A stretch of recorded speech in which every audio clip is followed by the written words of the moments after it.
നമസ്കാരം, മലയാളി വാർത്തയിലേക്ക് സ്വാഗതം. മേയറോടുള്ള നിങ്ങളുടെ കാഴ്ചപ്പാട് എന്താണ്?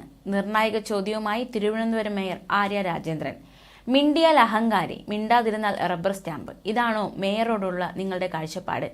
രക്ഷാപ്രവർത്തനത്തിൽ റെയിൽവേ സഹകരിക്കാതിരുന്നത് മനുഷ്യത്വം ഇല്ലാത്തതുകൊണ്ടാണെന്നും മേയർ കുറ്റപ്പെടുത്തി.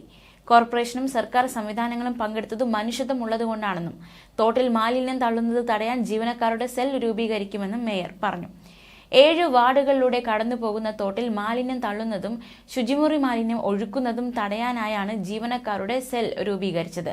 ശുചീകരണ തൊഴിലാളികളുടെ ആരോഗ്യ സംരക്ഷണത്തിന് ഓരോ 6 മാസം കൂടുമ്പോഴും മെഡിക്കൽ ക്യാമ്പ് നടത്താനും ഫയർഫോഴ്സിന്റെ മേൽനോട്ടത്തിൽ വിദഗ്ധ പരിശീലനം നൽകാനും തീരുമാനിച്ചതായും മേയർ അറിയിച്ചു. മാത്രമല്ല, ജോയിയുടെ കുടുംബത്തോടൊപ്പം റെയിൽവേ നിൽക്കണം, ധനസഹായം നൽകണം എന്നും കോർപ്പറേഷൻ ആവശ്യപ്പെട്ട് കത്ത് നൽകുമെന്നും മേയർ വ്യക്തമാക്കി. MS ആക്ട് പ്രകാരം റെയിൽവേ നഷ്ടപരിഹാരം നൽകണമെന്ന് സംസ്ഥാന സർക്കാർ ആവശ്യപ്പെട്ടിട്ടുണ്ട്.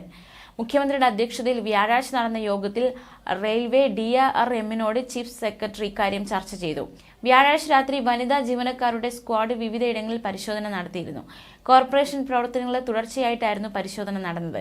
അപകടമുണ്ടായ സാഹചര്യത്തിൽ ഉയർന്ന വിഷയം പൊതുബോധം ഉണ്ടാക്കിയെടുക്കാനാകണം. തദ്ദേശ സ്ഥാപനങ്ങളും സർക്കാരും ഏറ്റെടുക്കുന്ന പ്രവർത്തനങ്ങൾക്കപ്പുറം ഓരോ ആളും വിഷയത്തിൽ ഇടപെടണം. മാലിന്യം വലിച്ചെറിയുന്നത് തെറ്റാണെന്ന് തിരിച്ചറിയണം. ഒരു ജീവനു വേണ്ടി എല്ലാവരും ഒറ്റക്കെട്ടായി പരിശ്രമിച്ചപ്പോഴും മാലിന്യം ഇനി വലിച്ചെറിയരുതെന്നാണ് ആവശ്യപ്പെട്ടത്. എന്നിട്ടും ആമയിഴഞ്ചാൻ തോടിന്റെ സമീപത്ത് മാലിന്യം തള്ളാൻ ശ്രമിച്ച 9 വാഹനം പിടികൂടി. അതിനെതിരെ നിയമ നടപടിയുമായി മുന്നോട്ടു പോകുമെന്നും ഇതിന് പോലീസിന്റെയും മോട്ടോർ വാഹന വകുപ്പിന്റെ സഹായം തേടുമെന്നും മേയർ പറഞ്ഞു.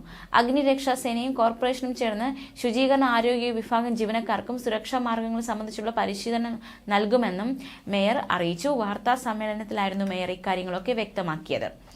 അതേസമയം ജോയിയുടെ മാതാവിന് വീട് നിർമ്മിച്ച് നൽകാനുള്ള കോർപ്പറേഷന്റെ സന്നദ്ധത സർക്കാരിനെ അറിയിക്കാൻ പ്രത്യേക കൗൺസിൽ യോഗം തീരുമാനിച്ചു. പ്രമേയം പാസാക്കിയത് UDF അംഗങ്ങളുടെ ബഹിഷ്കരണത്തിനും BJP പ്രതിനിധികളുടെ രൂക്ഷമായ ബഹളത്തിനുമിടയിലാണ്.